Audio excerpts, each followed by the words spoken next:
Seigneur, tout acclamant le Seigneur, vous pouvez prendre place, que Dieu nous bénisse. Dieu nous bénisse, l'Éternel est avec nous, il est notre Dieu. Ce que j'ai senti au moment des louanges, au moment d'adoration, et ce que le Saint-Esprit m'a convaincu que Dieu a trouvé dans cette salle un seul cœur. Amen. Nous sommes nombreux, mais il nous a trouvé un seul cœur. Pourquoi? Parce que chaque cœur était animé d'un esprit de joie. Que Dieu bénisse beaucoup les chantres, de la manière aussi Maman Cécile Kambala nous a conduits dans la louange là. Alléluia. J'étais vraiment emporté, j'ai dit que merci Seigneur. Merci, j'ai réalisé ces jours-là, lorsque nous serons avec lui, les rois des rois, revêtus de gloire sur le trône, tout en or, ces jours-là, alléluia, nous allons l'adorer, le magnifier, il est digne, cet homme de Galilée. J'ai béni aussi les instrumentalistes, j'ai béni les corps ministériels, j'ai béni les intercesseurs, j'ai béni tous services qui se tiennent à l'église et aussi j'ai béni tous les fidèles de Jésus-Christ. Amen. Bien aimé, nous avions démarré le 7 février de parler d'un sujet par rapport à notre séminaire, impact de la croissance. Nous avions réparti ces thèmes sur 4 chapitres. Le premier chapitre, nous avions parlé de l'impact d'une manière générale, où nous avions dit que l'Éternel des armées est l'auteur de l'impact. C'est lui qui a créé toutes choses. Quand nous réalisons le ciel et la terre, nous voyons tout ce qui est galaxie, et nous tirons la conclusion que c'est merveilleux. C'est beau, c'est belle. Tout cela, c'est Dieu qui a créé. Il est l'auteur de l'influence, car personne ne peut dépasser Dieu. Dieu, il est Dieu, il restera Dieu. Il est merveilleux. Donc, Dieu, c'est l'auteur de l'influence. Après cela, nous avions dit que, après Dieu, c'est sa créature. Cela veut dire que l'homme détient l'influence. C'est pour cette raison que nous voyons que ce monde est piloté par des personnes.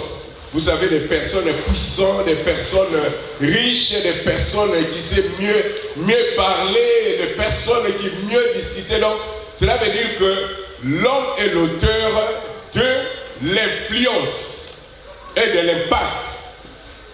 Nous avons dit aussi qu'au travers de l'homme, pourquoi l'influence et la croissance? Parce que le défi de l'homme de l'influence et de la croissance est par rapport aussi à l'esprit satanique, par rapport au diable. Parce que l'homme doit être influent pour dominer le mal. Parce qu'il y a l'influence du mal, il y a l'influence du bien. Mais ici, je parle de l'influence d'une manière positive. Cela veut dire qu'il faut dominer au-dessus de toute puissance qui pourra surpasser ou surmonter dans votre vie. Donc tu es capable de faire ça parce que c'est Dieu qui t'a créé et il t'a donné des qualités et des capacités. Cela est possible. Troisième chapitre, c'est aujourd'hui que nous allons voir l'influence familiale ou de la vie sociale. Nous allons parler de là. Mais je voudrais, avant que nous puissions démarrer les troisième chapitre, récapituler un petit peu juste ce qui est la clé.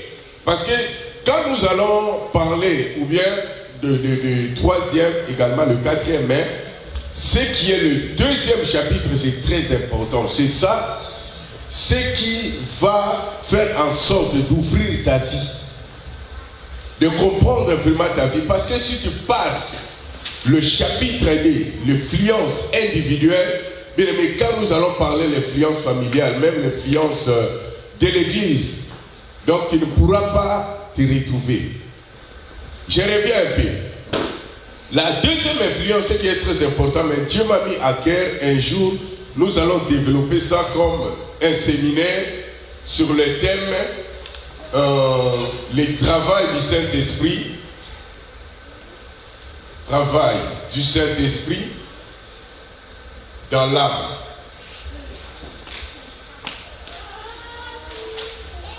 le travail du Saint-Esprit dans l'âme. Donc nous allons voir un jour dans le séminaire comment est-ce que le Saint-Esprit travaille dans ces trois parties qui se trouvent dans notre âme. J'avais déjà parlé ça, je ne dois pas revenir, mais je voulais tirer votre attention. Donc dans les trois parties qui se trouvent dans l'homme, dans notre être, émotion, intelligence, la volonté, toutes ces trois parties sont dirigées par le Saint-Esprit. C'est le Saint-Esprit qui est le chef. Cela veut dire dans ta vie, dans notre vie, il y a l'émotion. L'émotion peut se manifester. Quand nous avions dit par rapport à l'émotion, je ne dois pas aller loin, mais juste un exemple. Quand nous avons parlé de l'émotion, nous avons dit que, bon, je prends par exemple les désirs. L'émotion, je prends un exemple, les désirs. C'est-à-dire que quand tu as un désir, il faut mettre ton désir avec le Saint-Esprit. Amen. Tu mets le désir avec le Saint-Esprit. Saint-Esprit, j'ai désir de ça. Il va t'aider. Il va te soutenir, il va te conseiller. Mais si tu as ton désir sans le Saint-Esprit, un jour tu dois tomber dans l'échec. C'est pour cette raison nous voyons, nous avons beaucoup de problèmes parce que quand nous prenons nos résolutions, nous n'associons pas le Saint-Esprit. Mais les païens, ils sont normaux. Ils n'associent pas le Saint-Esprit. Ils ont des désirs, ils ont de l'amour, mais sans appuyer le Saint-Esprit. Or, si tu appuies le Saint-Esprit, il faut faire en sorte que la chose que tu dois faire, si c'est la volonté de Dieu, tu dois réussir ça. Et puis dans l'intelligence, nous avons des idées. Si tu as des idées, des pensées, associe toujours le Saint-Esprit. Il doit travailler au-delà de ce que tu ne connais pas. Et il doit venir aussi tes pensées ou tes idées. Troisième élément, ce qui est très important, c'est la volonté. Volonté veut dire décision. Donc, un chrétien tel que nous sommes ici, tu ne peux pas prendre ta volonté de ta façon. Non. C'est pour cela que Jésus-Christ avait dit que ta volonté soit, même dans la prière de notre Père, il y a une partie que la Bible nous dit que ta volonté soit. Tout ce que nous pouvons faire, nous devons accepter la volonté de Dieu. La volonté de Dieu, en tout cas, cela veut dire que selon sa façon, selon ce qu'il a vu, selon les souhaits de Dieu. C'est ça, on appelle ça la volonté. Non, de notre côté, nous pouvons prendre la volonté et de laisser la volonté de Dieu. Donc, si tu arrives, il y a beaucoup de personnes qui prennent des décisions. À partir d'aujourd'hui, c'est fini. Est-ce que tu avais demandé à Dieu la décision que tu avais prise? Tu avais consulté Dieu. Et si c'est ta volonté, tu dois échouer. Il faut demander toujours la volonté de Dieu. C'est très important. Le Seigneur m'avait dit que je puisse récapituler, mais un jour, nous allons faire juste le séminaire, nous allons travailler sur ça. Et nous allons comprendre peut-être qu'il y a beaucoup de personnes qui étaient bloquées par émotion, par intelligence. Ils étaient échoués par la volonté parce qu'ils avaient exécuté leur volonté. Mais il faut associer tout cela avec l'aide d'un nom qui est puissant, le nom de Jésus-Christ. Amen. Amen. Aujourd'hui, nous allons parler de notre thème, l'impact familial ou de la vie de famille. Donc nous allons directement dans notre enseignement parce qu'il y a l'introduction, définition, 3e chapitre. Et nous savons que tout ce que nous on est en train de faire là, c'est très très important. Premièrement, par définition, je pense que la définition déjà est là. La famille, dans l'Ancien Testament en hébreu, c'est Baït, veut dire maison. Ce terme désigne non seulement ceux qui habitent sous le même toit, selon Exode 12, 4, mais la maison d'Israël par alliance. Quand nous parlons de la famille, nous parlons de la maison. Donc quand nous pouvons dire que la maison de Dieu veut dire famille de Dieu. Et dans la famille, il y a l'alliance. Parce que Dieu, dans le livre d'Exode, il avait dit aux enfants d'Israël, précisément Moïse, dit que vous allez prendre un agneau sans défaut. Chacune des maisons, ou chaque maison doit prendre un agneau sans défaut. Elle doit égorger cet agneau et le sang vous servira de signe. Donc cela veut dire que la maison désigne une famille. Selon Genèse chapitre 2 verset 8. Puis l'Éternel Dieu planta un jardin d'Éden du côté de l'Orient et il mit l'homme qu'il avait formé.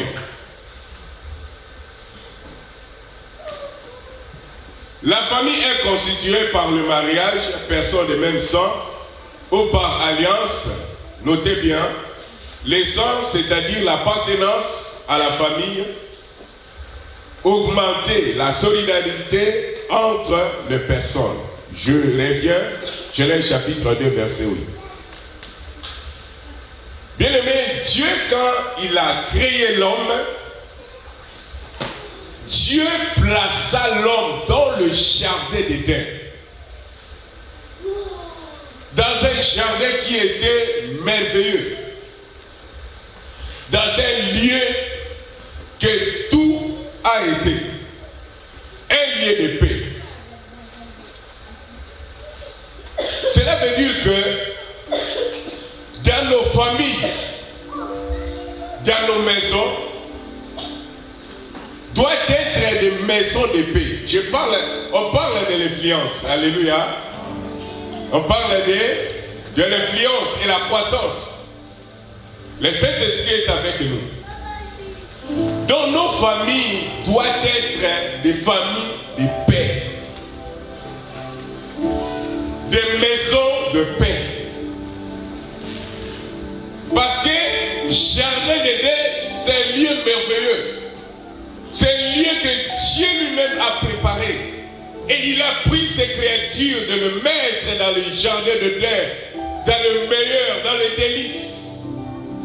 C'est le souhait de Dieu que chaque famille puisse vivre paisiblement, puisse vivre dans la paix, puisse vivre dans l'harmonie. Cela fait partie de la volonté de Dieu.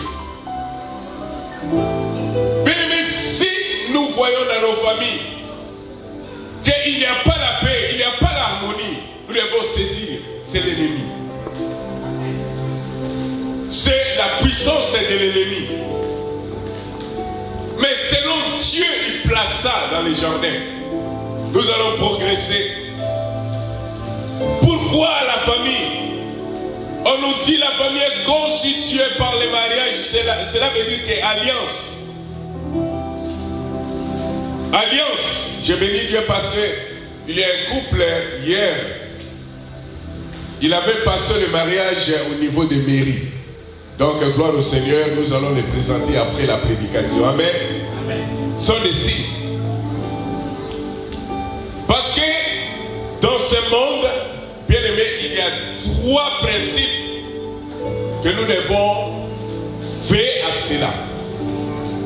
Premier principe, c'est la législation de l'État, c'est-à-dire la manière où nous vivons sur la face de la terre. Il y a des règles où nous allons respecter. C'est l'État même, Jésus avait dit, rendez à César ce qui est à César. Au milieu de nous, ici nous avons un responsable de l'État dans notre église. Elle est là. Elle est là. Je ne vais pas citer son nom, mais vous le connaissez. Elle est là. Elle est responsable au niveau de l'État, mais elle connaît aussi son Dieu.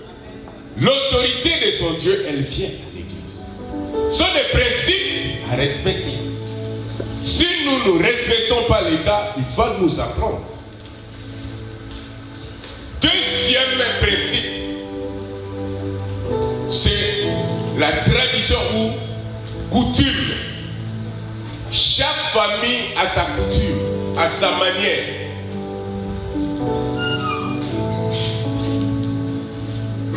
Isaac, pour avoir sa femme Rebecca, du côté de la famille de Rebecca, ils avaient demandé la valeur pour honorer leur fille, la dot. Ce sont des principes puissants. Parce que si tu ne régularises pas, les chefferies de cette famille-là auront le pouvoir sur toi. Tu étais entré d'une manière illégale. Ils ont droit de t'attaquer. C'est pour cela beaucoup de personnes qui prient Dieu attaqué, mais tu avais pris une femme illégale. Tu n'avais pas honoré cela pour fermer les portes de l'ennemi, qui ne puisse pas entrer dans votre vie. Pour ne pas vous saccager. Troisième principe qui donne à l'homme le pouvoir et la domination, c'est le principe de Dieu. C'est le commandement de l'Éternel. Si tu obéis à cela, si l'homme respecte ça, il doit vivre sous la grâce, sous la protection, sous la puissance du Très-Haut, celui qui a créé les cieux et la terre. Amen. En cela, il y a un lien. Si vous voyez les personnes sont attachées, si vous regardez bien, vous allez voir qu'il y a un lien qui s'attache, qui permet que ces personnes-là soient attachées.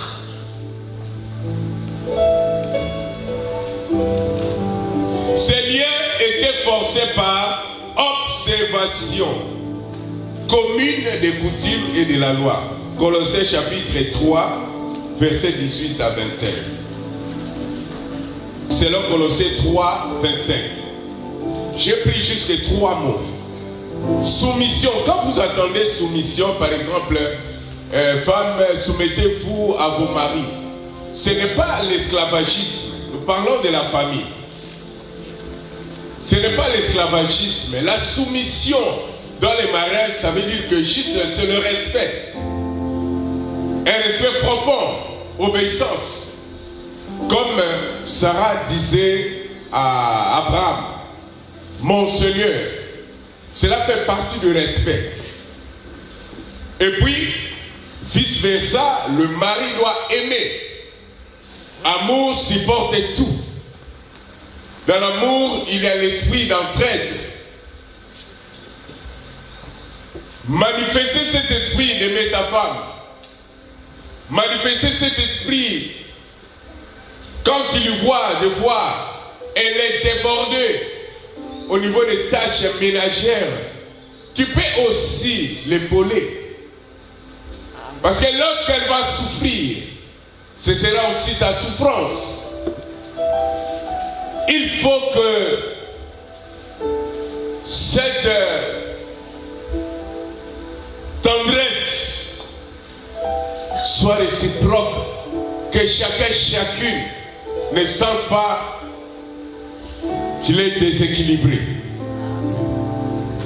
Et c'est là aussi, je peux dire aux gens qui vivent, celles qui attendent l'homme de leur vie, la femme de leur vie, toujours il faut que tu te sens que tu es en train de vivre. Il faut que tu te sens qu'il y a aussi la consolation de Dieu dans ta vie. Ne sentez pas que on dirait comme tu es seul, que tu ne pourras pas réussir la vie, que tu ne pourras pas faire beaucoup d'autres choses. Tu pourras le faire. Tu pourras le faire. Et la deuxième chose, aigrisser, vient du verbe aigrir, veut dire aggraver ou envenimer, rendre plus dur. C'est par rapport aussi aux parents. Il faut que l'harmonie puisse régner dans la famille. Les enfants ont droit, surtout les enfants plus âgés déjà, je peux dire, même tous les enfants, ceux qui ont déjà une bonne conscience. Vous avez conscience Quand vous entendez conscience, veut dire aussi esprit de l'homme. Conscience, c'est esprit d'une personne. C'est différent au Saint-Esprit. Toute personne a la conscience. Tu peux avoir une bonne conscience ou une mauvaise conscience. Même les voleurs qui volent, ils ont la conscience qu'ils doivent voler. Toute personne, que ce soit les biens ou les mal qu'il est en train de faire, sa conscience lui parle ou lui va parler. Tout ce que nous faisons, surtout dans l'œuvre de Dieu bien-aimé, Dieu n'est pas comme nous. Dieu, il sonde le cœur. Il sonde notre conscience. Tout ce que nous faisons, il sonde notre conscience. Il faut surveiller beaucoup ta conscience dans tout ce que tu fais.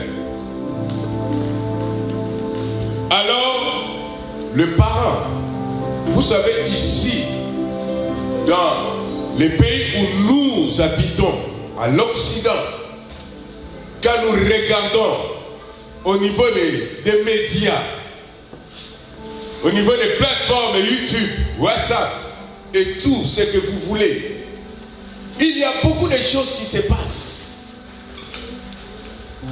Lorsque nous étions encore jeunes, je dirais, dans les pays, on n'avait pas tout ça. Mais il faut, nous les parents, nous devons avoir d'autres façons d'éduquer nos enfants. Parce que les enfants que nous voyons, des fois, ils connaissent mieux que nous. Ne pensez pas qu'ils sont enfants, ils restent enfants. Ils connaissent mieux que nous. Il est très important aussi, très évident, que de parler avec les enfants comme vous êtes devenus des amis. Amen. Amen.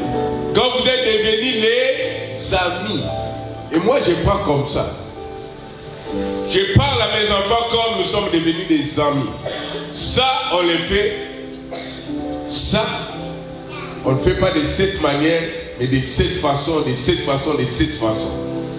Expliquez l'enfant qu'est-ce qu'est la vie.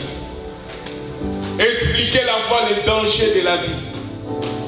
Expliquez l'enfant que si tu suis ce chemin, tu seras quelqu'un dans la vie.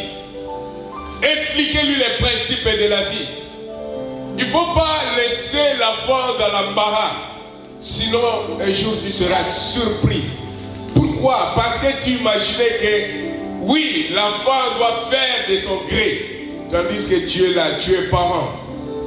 Quand tu vois la vie des enfants, soyez là, veillez, apportez conseil.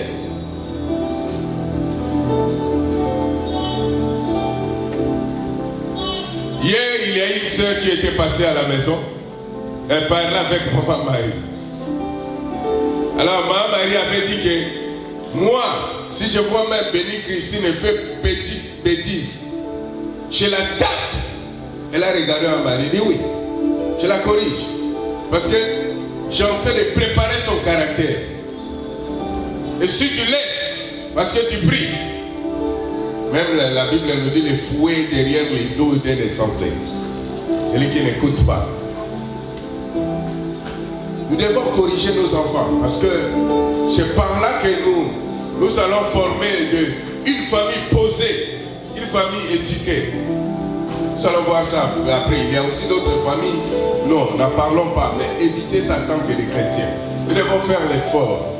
Dieu est possible. Il est possible qu'il puisse nous aider. Amen. Qu'on acclame le Seigneur.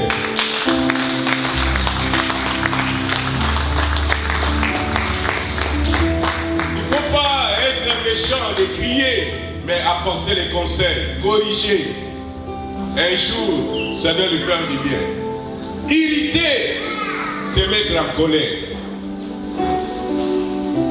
Nous parlons de l'influence. Il y a d'autres responsables des parents et ils ne parlent pas. Et ils ont un don de se fâcher. De crier. faut dire tout simplement non. On ne fait pas ça, il faut faire ça. Ça ne nécessite pas que de crier pour irriter l'enfant. Au contraire, quand tu présentes des caractères qui sont forts, tu oublies que tu es en train de rendre aussi tes enfants d'être des caractères durs et forts. Mais quand tu parles poliment, paisiblement, tu es en train de construire une famille de personnes qui ont la maturité. C'est vrai. Ne conduisez pas une famille, la manière quand on grandissait, on voyait notre papa, on les appelait Django, Seri, Shérif. Parce que quand ils s'aimaient, ils ne discutent pas, ils tapent. Non, ce n'est pas à l'époque là. Ça, c'est une époque où nous devons préparer bien nos enfants parce que le monde est dans la turbulence. Le monde est dans une position déjà de la destruction totale au niveau de morale. Nous devons soigner nos enfants. Nous devons apporter de bons conseils. Nous allons progresser. Principe de l'Éternel pour la famille. La famille est la source de toutes choses. Raison pour laquelle l'Éternel, après avoir créé l'homme, il le plaça dans un endroit si merveilleux. La famille est la source de toutes choses. Il y a d'autres enfants, on les appelle les enfants de la rue. C'est quand même, c'est touchant. Pourquoi? Parce qu'ils vivent dans la rue.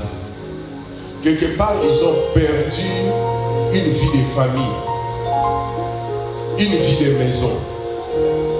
Et si vous voyez les enfants là, un jour, ils seront des délinquants. Surtout dans notre continent où nous sommes venus, pourquoi nous avons beaucoup de problèmes? Des fois, il y a beaucoup d'enfants qui sont abandonnés, qui sont à la rue. La famille est la source de toutes choses. Point 2. Selon les plans de l'Éternel, la famille doit vivre paisiblement dans l'abondance. La famille doit vivre paisiblement dans la paix, aussi dans l'abondance. Et puis, il peut y être l'abondance de la joie, l'abondance de la paix, l'abondance de la compréhension. La famille a droit de vivre cela. Selon Jean 10, Jésus est venu pour nous donner la vie en abondance. Quelqu'un va trouver ce verset-là. Quelqu'un peut nous tenir la lecture, s'il vous plaît.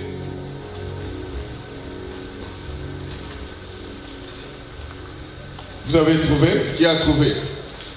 Ah, on a déjà perdu une minute là. Merci, ma chère. J'ai lu au nom de Jésus. Amen. Jean chapitre 10, le verset 10. Le voleur ne vient que pour voler, égorger, détruire. Moi, je suis venu afin que les brebis aient la vie et qu'elle l'ait en abondance. Amen. Merci Seigneur pour cette parole. Bien aimé, le diable vient pour égorger, tuer. Tuer. Nous voyons dans nos familles, nous passons des fois des moments de turbulence, des moments de troubles, des moments de compréhension. Ça fait partie de l'ennemi. Les plans de l'ennemi n'aiment pas laisser la vie des personnes d'une manière paisible. Que la paix puisse régner. Non. Mais Dieu veut que chaque famille puisse avoir la vie en abondance. Bien aimé, une famille qui vit en harmonie, c'est une famille qui doit réussir. Une famille qui vit dans la paix, c'est une famille qui doit réussir. Une famille qui vit dans la compréhension, c'est une famille qui doit réussir parce que ça fait partie des plans de Dieu. Mais l'ennemi est là juste pour détruire. C'est pour cette raison, bien-aimé, dans tout cela, il faut surveiller ton âme. Ne laissez pas ton âme dans la faiblesse. Ne laissez pas ton âme dans les découragements. Mais laisse ton âme fonctionner avec l'aide de Dieu, avec le courage de Dieu. Si tu as un plan avec le courage de Dieu, il va vous aider. Le diable aime nous diviser, déchirer nos familles. Mais tant que des chrétiens, tant que des personnes qui ont reçu Jésus, notre Seigneur est capable de réparer nos familles, de réparer nos maisons, de réparer nos foyers, de réparer notre vie. Même si le diable avait tourmenté, il avait cru qu'il va détruire ta vie, je te dis non. Dieu est le restaurateur pour restaurer ta vie, pour restaurer encore ton étoile, de briller encore, d'éclairer encore. Cela est possible avec l'aide de Dieu.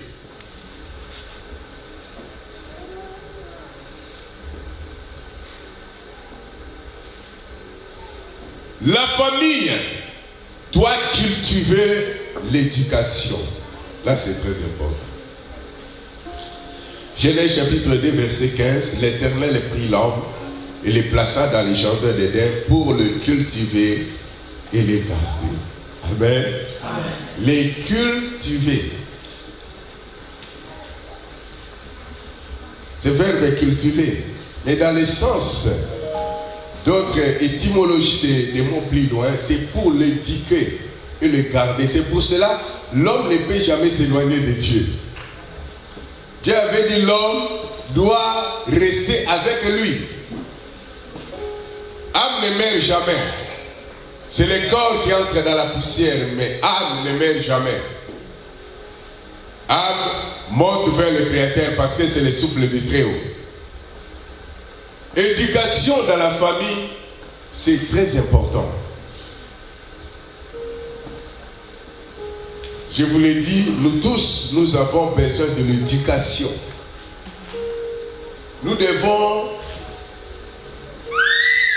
accepter cette notion d'éducation. Moi, je dis et je répète, la vie chrétienne, bien aimée, ce n'est pas comme je suis là, avec les chiffons, comme dit l'évangéliste Willy, je prêche. Ah, je suis vraiment un bon pasteur. Là, c'est mon pasteur, il prêche bien. C'est bon, il s'exprime bien. Oh là là. Il adore bien, elle adore bien. Oh, c'est merveilleux. Il joue bien, merveilleux. Mais ce qui fait l'homme, c'est son comportement. C'est son comportement et son caractère. La façon où il est éduqué.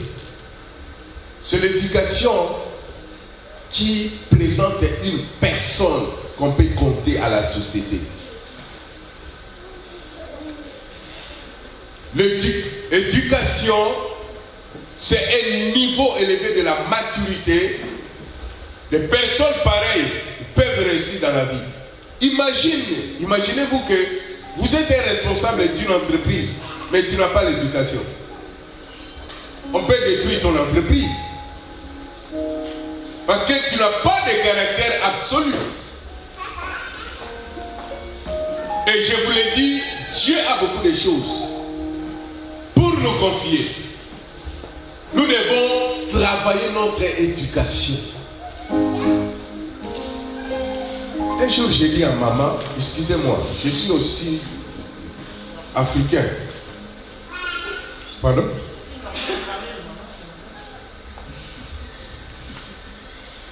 Et vous savez, dans notre pays, il y a tant d'églises, tant de personnes. Vous savez, prier, c'est avoir de l'inspiration du Très-Haut. Prier, c'est des personnes qui ont d'autres façons de voir les choses, d'autres façons de s'exprimer, que que les personnes qui peuvent sauver la société, qui peuvent apporter un de plus. Mais dans mon pays, il y a beaucoup d'églises. Un jour, j'ai parlé avec maman. J'ai dit, comment se fait-il que ces gens-là, quand ils sortent à l'église, ils voient des poubelles devant eux? Ils ne peuvent pas faire, par exemple, une plateforme ou bien un comité de chrétiens, juste pour mettre la propriété dans la ville, ou bien dans les quartiers, ou bien dans les rues. Ce n'est pas normal. Et quand vous sortez, vous voyez aussi la poubelle, la saleté là, et vous laissez. Non. Le Saint-Esprit peut t'enseigner, voire même comment cuisiner. Le Saint-Esprit peut t'enseigner comment s'habiller. Le Saint-Esprit peut t'enseigner comment parler avec les gens. Le Saint-Esprit peut t'enseigner comment respecter les gens. Le Saint-Esprit n'est pas que là pour parler en langue. Sinon, non, on est perdu. Il nous aide dans tout, même dans tes études. La matière que tu ne connais pas, demande au Saint-Esprit. Ici, je n'arrive pas. Qu'est-ce que je dois faire? Aide-moi. Il est là. Il va flasher, ouvrir ton intelligence. Oh, tu vois que cosmiste en genre, tu trouves la réponse. Et la poubelle, vous venez d'avoir l'inspiration. Vous ne pouvez pas dire, non, pasteur, non, on voit la poubelle. Tous les fidèles, venez. Nous allons remballer ces saletés. Bien aimé, le caractère est mieux. Je peux dire quelle l'intelligence. Tu peux avoir l'intelligence, mais avec sale caractère, on peut t'écarter dans un poste. Tu donnes celui-là. C'est pour cela surveiller ta façon de parler avec les gens, sa façon de répondre les gens. Que tu veux le caractère. Nous parlons de l'influence. Nous ne pouvons pas vivre comme les païens, non, bien aimés. Il y a d'autres langages, et quand j'entends les païens parler de ce langage, je dis non. Moi je ne donne pas. Il y a d'autres mots. J'aime nos enfants qui vont à l'école. Oh papa, ça c'est français soutenu. Moi j'aime ça. Et ils savent, ils disent ça c'est soutenu. Donc, la façon de parler avec politesse, avec respect. Bien aimé, nous continuons toujours l'influence familiale et commentaire. L'éducation, c'est les rôles de la famille. Bien aimé, éducation, c'est pas à l'église. À l'église, c'est instruction. Je pense que Victor Hugo avait dit ça. L'éducation, c'est à la maison. Instruction, c'est à l'école. Jamais tu vas à l'école, que le professeur commence à te donner l'éducation. Comment est-ce que tu peux saluer les gens? Comment est-ce que, ou bien, tu peux respecter l'heure de l'école? Ce n'est pas lui. Je pense que c'est à la famille de dire à leurs enfants, telle heure est arrivée, tu peux aller à l'école.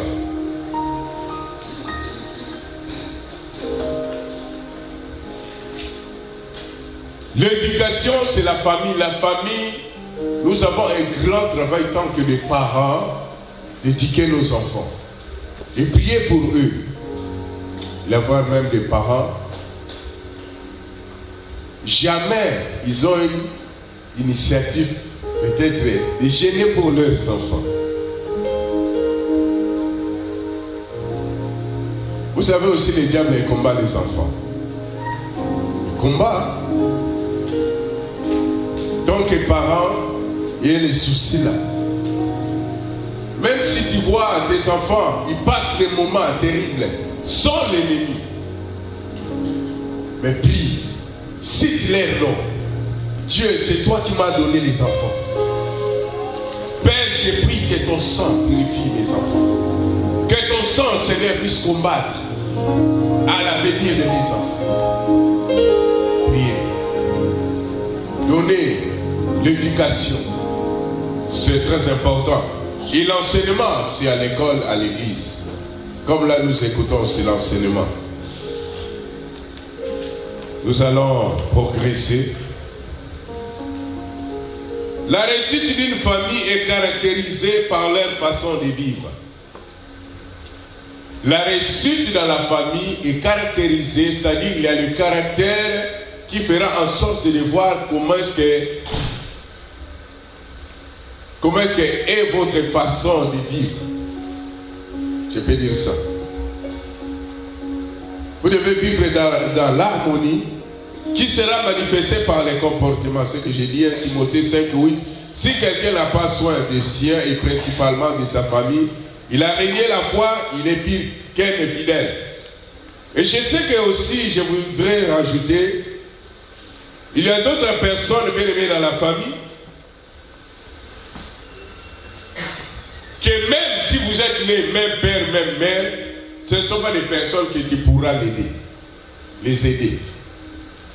Parce que si tu vois une personne, tu lui as fait du bien, ou tu lui avais donné quelque chose, et qu'il n'est pas responsable de soigner ce que tu lui avais donné, bien ne lui donne pas. Tu avais fait, mais il avait négligé, il n'avait pas tenu soin de la famille pour que vous puissiez progresser. Bien ne lui confie pas. Moi je sais que tel que nous sommes ici, il y en a aussi beaucoup qui avaient peut-être aidé leur famille au niveau de l'Afrique, donné, mais au retour, ils t'ont escroqué. Les membres de même famille, ce n'est pas la peine. Il y a aussi, je peux dire, d'autres parents. Leurs enfants ont fait du bien pour que les parents puissent vivre paisiblement. Mais, des fois, au retour, c'est l'échec. Donc, dans la vie de la famille, si tu vois quelqu'un qui n'est pas responsable, ne lui confie pas beaucoup d'autres choses. Sinon, vous devez vivre que des problèmes. Peut-être prier pour lui, que Dieu puisse ouvrir son intelligence, qu'il puisse comprendre la valeur de la famille. Mais parce que si la famille vit dans l'harmonie, vous allez faire beaucoup d'autres choses et vous allez réussir. Parce que Dieu aime là où il y a union, là où il y a l'amour, il doit travailler. Mais quand il voit que vous êtes divisés, vous allez permettre à l'ennemi. C'est pour cela que nous voyons dans d'autres familles, les membres des mêmes familles, ils cherchent à ôter l'autre la vie, les tuer, même père, même mère.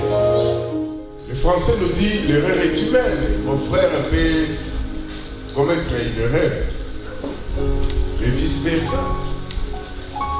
Parce que nous avons reçu des doléances de la manière qu'il m'avait regardé, cela veut dire qu'il ne m'aime pas. Mais les yeux, peut-être, il avait mal aux yeux.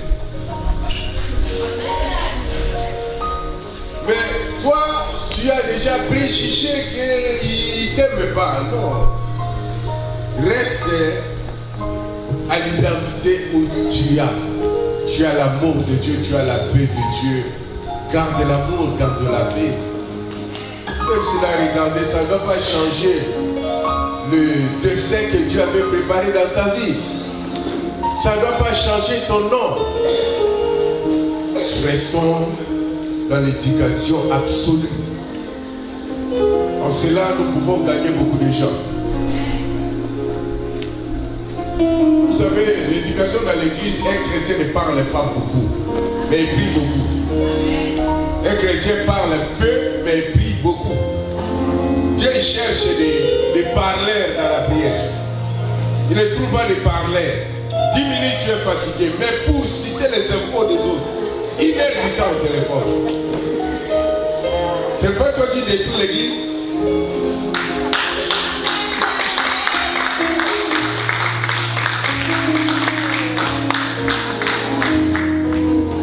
L'éducation, c'est très important. Un chrétien, je vous dis, ne parle pas beaucoup. Un chrétien aussi ne condamne pas. Le rôle d'un chrétien, juste c'est prier. C'est Dieu qui coach tout. Prier. Inutile de parler. Des fois, les paroles que tu parles n'ont pas d'onction, n'ont pas la force. Ça ne doit rien faire.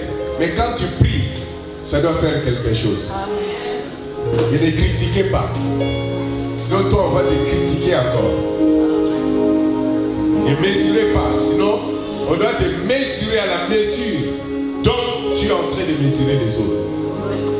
Avoir toujours un cœur. Je parle de l'influence. Nous allons avancer, bien aimés, les clés de l'impact de la croissance d'une famille réussie. Nous tous, nous allons se focaliser. C'est le souhait que nous puissions réussir. C'est un souhait de Dieu. Numéro 1, chercher à s'aimer l'amour de Dieu dans le cœur. Bien aimé, il a parlé de l'amour de Dieu. Et s'aimer l'amour de Dieu dans le cœur, c'est différent. Tu peux parler de l'amour de Dieu, mais dans ton cœur, tu n'as pas l'amour de Dieu. J'ai parlé à quelqu'un, j'ai dit, tu peux pardonner celui-là? Il dit oui. Je lui ai pardonné. Je lui ai pardonné. J'ai dit bon, comme tu lui as pardonné, dans ces cas, moi je vais vous inviter, tous les deux, nous allons faire une prière. Il dit non, je ne veux pas voir sa face. Moi je dis, est-ce que tu as pardonné vraiment la personne? Il dit oui. Mais sa présence, je ne veux pas voir ça. Mais ce n'est pas des rigolades. C'est l'amour dans les bouches, dans la bouche, pardon. Mais dans le cœur, l'amour n'est pas là. Christianisme, je vous dis, il y a deux choses sont puissantes. Il y a l'amour et il y a le pardon. Le pardon, bien aimé, si tu as pardonné dans le lèvre, mais dans le cœur, vous savez, il y a une grande bénédiction quand tu libères ton frère dans ton cœur. Il y a une grande bénédiction quand tu libères ta sœur dans ton cœur. C'est le vrai pardon. Ça peut élever ta vie dans l'influence. C'est pour cette raison que Jésus avait gagné, le diable avait gagné le monde pour la puissance du pardon. Parce que le diable cherchait. Il croyait que Jésus ne pouvait pas pardonner le monde, mais Jésus a pardonné. Mais si tu as la puissance du pardon en toi, je dis que cette puissance entre dans ta vie. Tu dois gagner les sorciers, tu dois gagner les magiciens, tu dois gagner la puissance des maladies, parce que le pardon délivre. Je lui ai pardonné. Et je ne vais pas les côtoyer. Bon, il y a aussi d'autres personnes, hein. Il y a des cas un peu compliqués dans ce monde. D'autres personnes, bien aimées, tu lui avais pardonné, mais il est orgueilleux. Tu le laisses. Amen. Il y a d'autres personnes, tu lui as pardonné, tu voulais le tendre la main, il ne veut pas. Tu la laisses. Parce que tu avais pardonné dans ton cœur.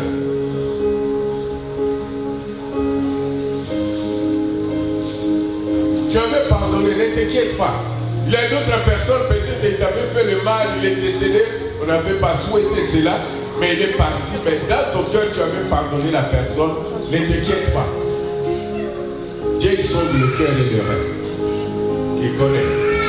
Et deuxième, là nous allons terminer. Il y a quoi encore? Soyez organisé et vivre dans la compréhension. Dans la famille, il faut qu'il y ait une famille organisée. La famille organisée. Et puis la compréhension. la compréhension. Si l'autre il dit une chose, s'il a présenté une chose, écoutez-la. Vous savez, si dans vos maisons, vous avez la paix, vous allez nous donner à l'église aussi la paix. Nous avons des grands problèmes parce que dans vos maisons, en tout cas, il y a une paix de façade. Vivre avec, soyez organisés. Même si tu vis toute seule. Moi, j'ai visité beaucoup de gens, j'ai vu, ils sont organisés. Hein. Il y a des autres qui ont leur planning. Le matin, je dois faire ça et ça et ça. À la maison, je fais ça et ça et ça. Soyez organisés, vivre dans la compréhension. N'aimez pas l'incompréhension. Ce sont des choses qui font en sorte qu'une personne puisse avancer. Et puis, appliquez la transparence dans les affaires. Dans une famille, appliquez la transparence dans les affaires. Vous êtes en famille, enfin tu peux faire des choses que les parents n'ont pas la connaissance. Et le mari, il fait la chose, la femme n'a pas la connaissance. Soyez transparents dans les affaires.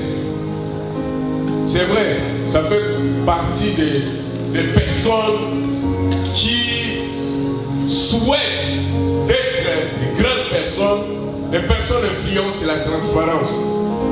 Ça ne coûte rien, ça ne peut pas te tuer, mais soyez clairs. Et la compréhension.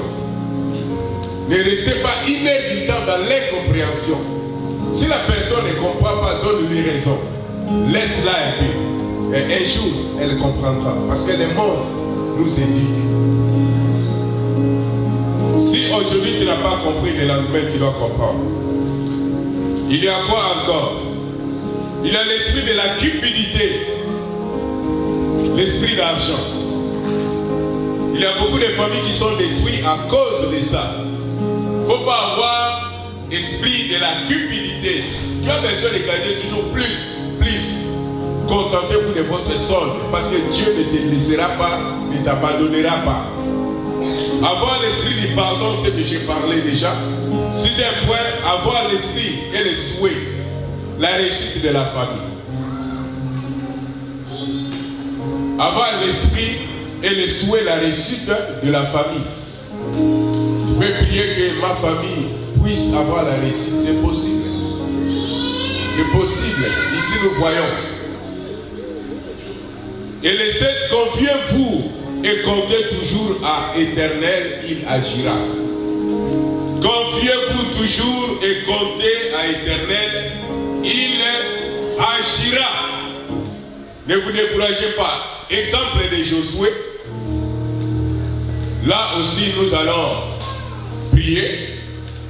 Donc Josué avait une famille bien posée. C'était un homme courageux, un homme fort, un homme intelligent, un homme qui aimait Dieu, qui aimait le sérieux de Dieu. Et Josué avait reçu beaucoup de biens de la part de l'Éternel. Il était le guide après Moïse que Dieu avait enlevé. Et Josué, si vous lisez tout ce que nous avons vu là, vous allez voir, il y a l'exemple biblique de Josué. Et Josué, à la conclusion, il avait dit que moi et ma maison nous servirons l'Éternel. Alors, bien aimé, à partir d'aujourd'hui, Dieu va amener votre famille dans l'influence. Si vous avez passé un moment dans la famille, des combats, ça peut y être, des problèmes, ça peut y être, et d'autres choses, mais cette fois-ci, Dieu va changer l'histoire de votre famille. Pourquoi? Parce que dans la famille, la Bible nous dit, heureux la famille dont éternel est Dieu. Heureux aussi le peuple dont éternel est Dieu. Et Josué avait reçu, Josué était béni. De cela, nous pouvons se mettre debout. Nous sommes arrivés à la fin. Sinon, l'influence de la famille, c'est que nous devons retenir. Dans l'influence de la famille, les 7 clés-là que nous avons lues, Je pense que vous avez copié cela. C'est les 7 clés-là que vous pouvez de jour en jour prier pour que Dieu puisse relever votre famille. Chacun de nous commence à laisser ton cœur à Jésus. Quand je parle de la famille, je parle aussi de la vie sociale. Tu peux laisser ton cœur à Jésus. Tu dis Jésus, aide ma vie sociale, aide mon foyer. Seigneur, j'ai besoin de faire beaucoup d'autres choses, mais je demande ton aide. Commence la prière, bien-aimé.